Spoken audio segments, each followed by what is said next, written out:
अस्सलामु अलैकुम वरहमतुल्लाहि वबरकातुहू।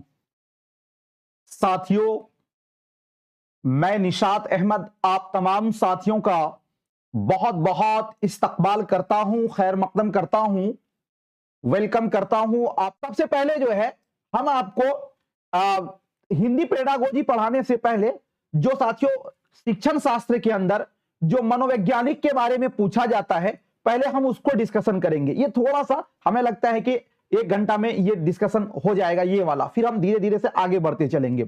एक एक करके आप लोग सभी लोग वीडियो को लाइक कर दीजिएगा और उसके बाद साथियों हम लोग शांति से बिल्कुल इत्मीनान से क्लास करते चलेंगे।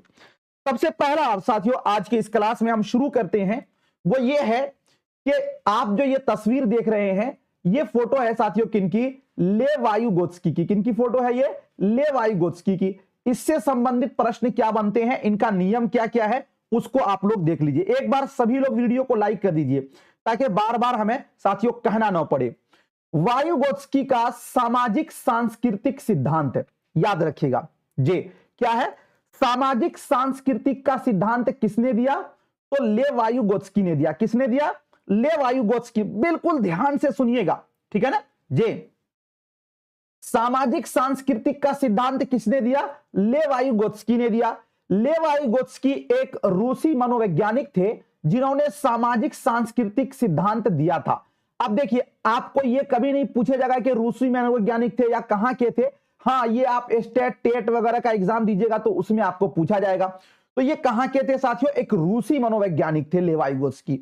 वाइगोत्स्की का मानना है कि बच्चे अपने समाज और संस्कृति से अंतःक्रिया करके सीखता है, यानी बच्चे का पहले अधिगम होता है और बाद में विकास होता है। समझिएगा, एक एक पॉइंट को आप बात ना कीजिएगा। वाइगोत्स्की का साथियों क्या मानना है? इनका मानना है कि बच्चे के लिए सबसे महत्वपूर्ण क्या है? समाज है। यानी बच्चे समाज से इंटरेक्ट होके, बच्चे समाज से कनेक्ट होके सीखता है।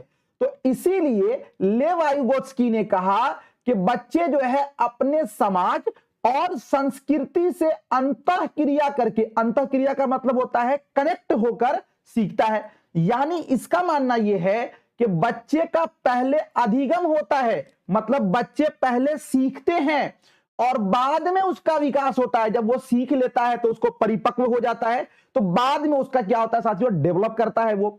जबकि देखिए, पियाजे साहब और लेव वाइगोत्स्की इस दोनों से संबंधित आपको हमेशा साथियों पूछा जाता है, समझिएगा। जबकि पियाजे इसके विपरीत मानते हैं। जीन पियाजे साहब, इनके बारे में यही पढ़ाऊंगा। पियाजे साहब इसके विपरीत क्या मानते हैं? उनका मानना है कि बच्चे का पहले विकास होता है और बाद में अधिगम, यानी बच्चा का पहले ये जीन पियाजे साहब ने तो कहा कि बच्चे के इसमें विकास महत्वपूर्ण ये है, मतलब उसका जैसे जैसे डेवलप करेगा, विकास होगा, उसके बाद वो अधिगम करता चला जाएगा, यानी लर्निंग करता चला जाएगा। तो ये चीज बड़ा ही अहम है, याद रखिएगा। पहले अधिगम बाद में विकास, कौन? वाइगोत्स्की। और पहले विकास बाद में अधिगम, जीन पियाजे साहब, ठीक है ना। लेव वाइगोत्स्की से संबंधित एक चीज और आपको पूछा जाएगा जी, वो आपको याद रखना है। क्या क्या है पूछा जाएगा, समझिएगा। एक पूछा जाता है समीपस्थ या निकटस्थ विकास का क्षेत्र। समझिएगा, समीपस्थ का मतलब होता है करीब, निकटस्थ विकास का क्षेत्र एक ही चीज है, जिसको ZPD यानी जोन प्रोक्सिमल डेवलपमेंट, ये क्या है इसको आप जान लीजिए। इससे भी आपको पूछा जाता है बच्चा स्वतंत्र रूप से और सहायता के साथ क्या कर सकता है कि बीच का अंतर ही समीपस्थ यानी कि निकटस्थ विकास का क्षेत्र कहलाता है। एक बच्चा बगैर किसी की सहायता से क्या सीख सकता है, वो क्या कर सकता है, और जब वो किसी की सहायता लिया तो फिर वो कितना डेवलप किया। इस दोनों का जो बीच का अंतर है वही साथियों कहलाता है क्या? समीपस्थ या निकटस्थ विकास का क्षेत्र। और ये समीपस्थ और निकटस्थ विकास का क्षेत्र किससे संबंधित है? तो लेव वाइगोत्स्की से। ये बात भी आप याद रखिएगा, समझ में आ रही है जी। अब उसके बाद आगे है साथियों जी, पाड़ या ढांचा या मचान। आपने देखा होगा एक राजमिस्त्री जब काम करता है तो साथियों जब उसको उसके हाइट से ऊपर जाके जोड़ना होता है तो वो एक क्या बनाता है? मचान बनाता है। ढांचा बनाता है नहीं, उसी को पार्ट भी बोलते हैं। वही उसी को साथियों बोला जाता है स्कैफोल्डिंग। क्या बोला जाता है? स्कैफोल्डिंग। ये भी लेव वाइगोत्स्की से संबंधित है। तो पार्ट या ढांचा या मचान बोलिए, ये तीनों एक ही चीज है, या इसको बोलिए स्कैफोल्डिंग। वयस्कों द्वारा दी जाने वाली अस्थायी सहायता ही स्कैफोल्डिंग कहलाता है। मतलब एक बच्चा साथियों शुरू में जब कोई काम करता है तो उसको किसी की सहायता की जरूरत पड़ती है, तो जो सहायता की जरूरत पड़ती है वही सहायता क्या कहलाएगा? स्कैफोल्डिंग या पार्ट कहलाता है, या मचान कहलाता है, या ढांचा कहलाता है। और एक बात यह याद रखिएगा कि जो स्कैफोल्डिंग होता है वो एक अस्थायी होता है। ऐसा नहीं है कि आप साइकिल चलाना सीखेंगे तो आपके बड़े भाई या आपका साथी जो आपको साइकिल चलाना पीछे पकड़ के सिखाता है तो जिंदगी भर वो पीछे पकड़े ही रहेगा क्या? जब आप उसमें माहिर हो जाते हैं, सीख लेते हैं, तो फिर वो आपका पीछे पकड़ना छोड़ देता है। तो साथियों स्कैफोल्डिंग जो है वो एक अस्थायी है। जैसे अभी आप लोग सीख रहे हैं तो हमेशा तो आपको यही एक ही चीज नहीं सिखाया जाएगा, ये एक अस्थायी प्रक्रिया है। बात समझ में आ गई? और एक चीज ये याद रखिएगा, स्कैफोल्डिंग जो देता है, जो आपको सहायता देता है, वो आपसे नॉलेज में ज्यादा होता है। वो आपसे नॉलेज में क्या होता है? ज्यादा होता है। यानी वो आपसे अधिक जानकार होता है। उम्र में ज्यादा हो या ना हो ये कोई जरूरी नहीं है, लेकिन आपसे उस क्षेत्र के अंदर नॉलेज में ज्यादा होता है। इसी को बोला जाता है अधिक जानकारी वाला। अधिक जानकारी वाले को ही बोला जाता है MKO। क्या बोला जाता है? MKO, यानी मोर नॉलेजेबल अदर।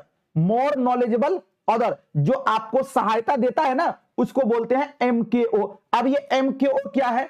जो सहायता देता है उसे ही MKO कहा जाता है।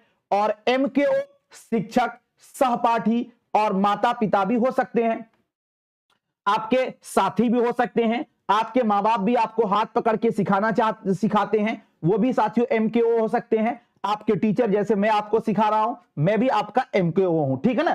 तो आप यहां पे समझिएगा हमने क्या क्या जाना कि लेव वाइगोत्स्की का सिद्धांत जो है वो सामाजिक सांस्कृतिक सिद्धांत इन्होंने दिया था। इनके मानना है कि बच्चे के लिए, भाषा सीखने के लिए समाज जरूरी है। और लेव वाइगोत्स्की का मानना है कि बच्चा पहले लर्निंग करता है, बाद में उसका डेवलप होता है, बाद में विकास होता है। और जीन पियाजे मानते हैं कि पहले बच्चे का विकास होता है, बाद में वो लर्निंग यानी अधिगम बाद में करता है। उसके बाद साथियों समीपस्थ या निकटस्थ विकास का क्षेत्र, जिसको कि ZPD हम कहते हैं, यह भी किससे संबंधित है? तो ये आपके लेव वाइगोत्स्की से हैं। मतलब ये हुआ कि एक बच्चा किसी की सहायता से और बगैर सहायता से जो काम करता है, इसके बीच का जो अंतर है, इसको ही निकटस्थ विकास का क्षेत्र या समीपस्थ विकास का क्षेत्र कहते हैं। ठीक है ना? उसके बाद हमने ये जाना लेव वाइगोत्स्की से संबंधित कि पार्ट, ढांचा, मचान यानी स्कैफोल्डिंग।